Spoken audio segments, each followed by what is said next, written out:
Sardar Patel educational institute સંચાલિત Shrimati M S. લખાણી કન્યા વિદ્યાલય પ્રાથમિક વિભાગ વિષય શિક્ષક સોલંકી રીટાબેન.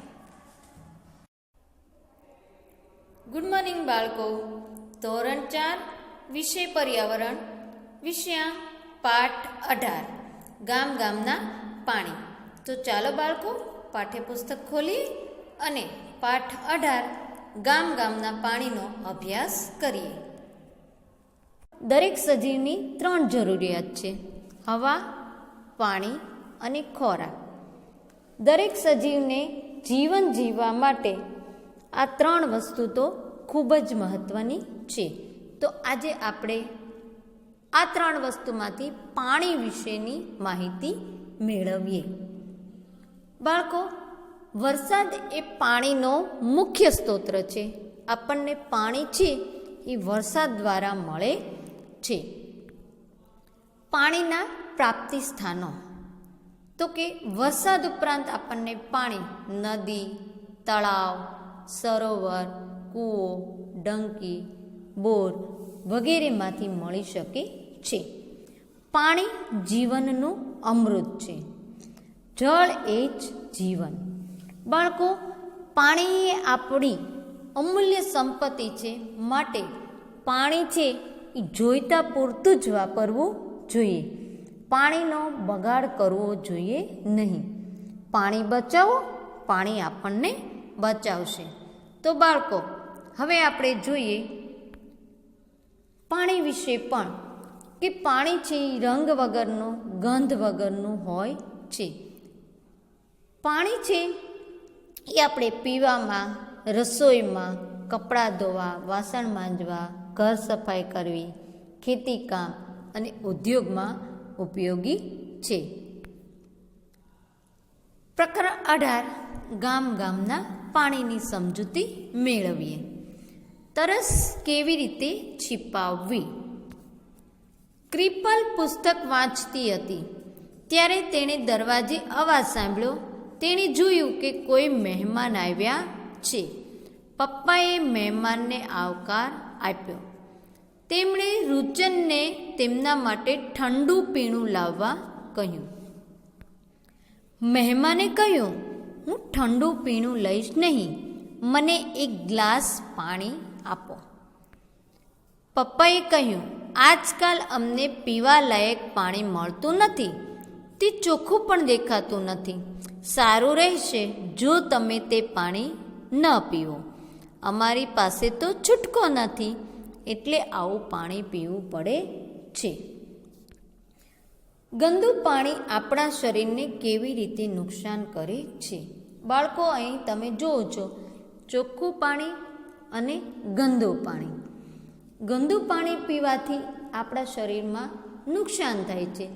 જેમ કે પેટમાં દુખવું, ઝાડા, ઉલટી, કોલેરા વગેરે જેવા રોગો થવાની સંભાવના રહે છે. અહીં તમને ગંદુ પાણી અને ચોખ્ખું પાણી દેખાય છે. કૃપાલના ઘરે જ્યારે મહેમાન આવ્યા, તેમણે મહેમાનને પાણીના બદલે ઠંડા પીણા માટે પૂછ્યું, કારણ કે તેમણે વિચાર્યું કે આવું પાણી ના પી શકે. તમારા વિચારે કૃપાલના કુટુંબે તેમના પોતાના પીવાના પાણી માટે શું કરવું જોઈએ? તો કે તેમણે પીવા માટે પાણીને ઉકાળવું જોઈએ. બાળકો, પાણીને ઉકાળવાથી તેમાં રહેલા જંતુઓ છે તે નાશ પામે છે. અથવા તો આવી રીતના પાણીને શુદ્ધિકરણ કરવા માટેના એક્વાગાર્ડ, આરો વગેરે છે તે તેમણે વસાવવા જોઈએ. મહેમાનને ઠંડુ પીણું લેવાની ના પાડી એમણે એટલા માટે કે આવેલ મહેમાન છે તેમની તબિયત બગડે નહીં. પાણીની રમતો. ઉત્તર ગુજરાતમાં મોટા વોટર પાર્ક છે. એક દિવસ સચિન અને નીરુ તેમના માતા પિતા સાથે વોટર પાર્ક ગયા. ત્યાં ઘણા બધા પાણીના ફુવારા હતા. નીરુએ કહ્યું, જો સચિન, પાણીમાં કેટલી બધી રાઇડ્સ છે. હા બાળકો, તમે પણ વોટર પાર્ક ગયા હશો. ત્યાં તમે વોટર પાર્કમાં પાણીમાં રમાતી રમતો જોઈ હશે. વિવિધ રીતે પાણીમાં રમાતી રમતો છે ત્યાં વોટર પાર્કમાં જોવા મળે છે. આ બાજુ મોટા તળાવો. સચિવને કહ્યું છપ છપ છપ. બંનેએ પાછળ જોયું. ઝૂમ ઝૂમ ઝૂમ અવાજ કરતા પોળી લપસણીમાં ઝડપથી લપસતા બાળકો પાણીમાં પડતા હતા. સચિન લપસણીમાં ખૂબ ઊંચે ગયો. થોડી ક્ષણોમાં તે ધબાક કરતો પાણીમાં પડ્યો. નીરુએ આશ્ચર્યથી ચીસ પાડી. પછી તરત તેમણે પાર્કની બહાર ખૂબ જ મોટો અવાજ સાંભળ્યો. દરેક જણ ઝડપથી દરવાજા તરફ દોડ્યા. ત્યાં લોકોનું ટોળું ખાલી ડોલ અને ઘડા લઈને ઊભું હતું. એક નાનું બાળક ખાલી બોટલ લઈ તેની માતાને વળગેલું હતું. સચિનની માતા ટોળામાં એક મહિલા પાસે ગઈ. શું વાત છે? તેણે પૂછ્યું. મહિલાએ ગુસ્સાથી જવાબ આપ્યો. તમે પૂછો છો શું વાત છે? અમારા કૂવામાં પાણી નથી. અઠવાડિયામાં એક દિવસનું પાણીનું ટેન્કર આવે છે, ત્યારે જ અમને પાણી મળે છે. આજે તે નથી આવ્યું અને અહીં આટલું બધું પાણી તમારે રમવા માટે છે. અમે શું કરીએ કહો?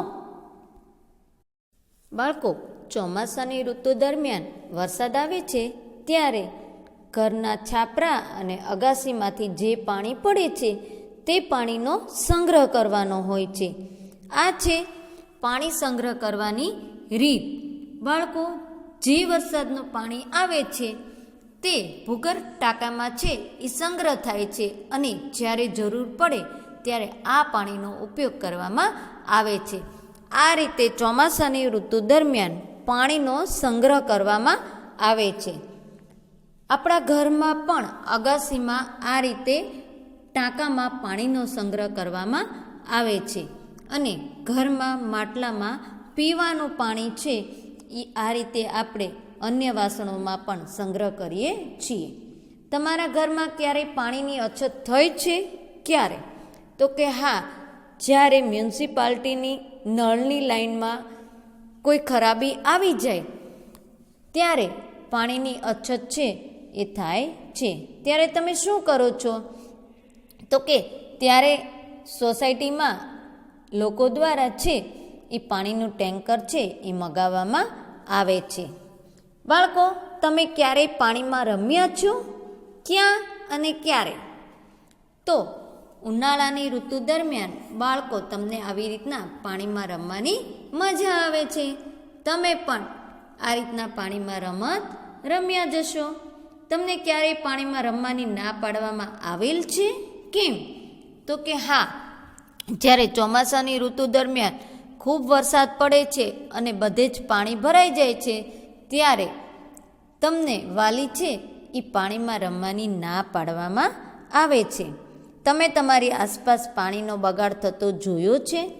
જો કોઈ વાર બગાડ થતો જોયો હોય તો તેમને તમે સૂચન કરી શકો છો. શું આ પી શકાય? લિફ્ટ 20મા માળે ઊભી રહી.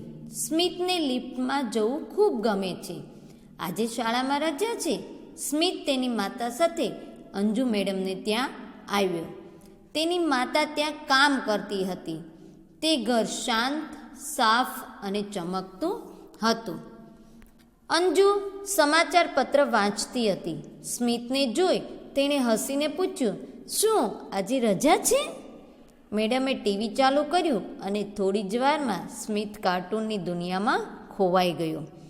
એટલામાં અંજુ મેડમે બૂમ પાડી, અરે છાયા, આ વિસ્તારના પીવાના પાણીમાં ગટરનું પાણી ભળી ગયું છે એમ સમાચાર પત્રમાં છે. આ ગંદા પાણીના કારણે ઘણા લોકોને ઝાડા અને ઉલટી થઈ ગયા છે. તું કાલનું ભરેલું પાણી ખાલી કરી દે. થોડાક તપેલા પાણી ઉકાળી દે અને તારા ઘર માટે ઉકાળેલું પાણી લઈ જા. સ્મિત સે સાંભળી ખુશ થઈ ગયો. આજે ઘરના પાણી માટે લાઈનમાં ઊભા રહેવાની રજા મળી. અંજુ સમાચાર પત્ર વાંચ્યા બાદ કેમ ચિંતિત હતી? તો કે અંજુ સમાચાર પત્ર વાંચ્યા બાદ ચિંતિત હતી કે સમાચાર પત્રમાં એવા સમાચાર હતા કે આ વિસ્તારના પીવાના પાણીમાં ગટરનું પાણી ભળી ગયું છે, જેના કારણે ઘણા લોકોને ઝાડા ઉલટી થઈ ગયા છે. તેથી અંજુ પાણી શુદ્ધ કરવા માટે ચિંતિત હતી. અંજુએ આગલા દિવસે ભરેલું બધું પાણી ઢોળી દેવા કહ્યું. શું આ પાણી બીજા કોઈ માટે લઈ શકાય? ક્યાં ક્યાં કામ માટે લઈ શકાય? તો કે હા, આ પાણી છે એ ફૂલ છોડને પાવા, પોતા કરવા, શૌચાલય સાફ કરવા વગેરે માટે છે એ લઈ શકાય છે.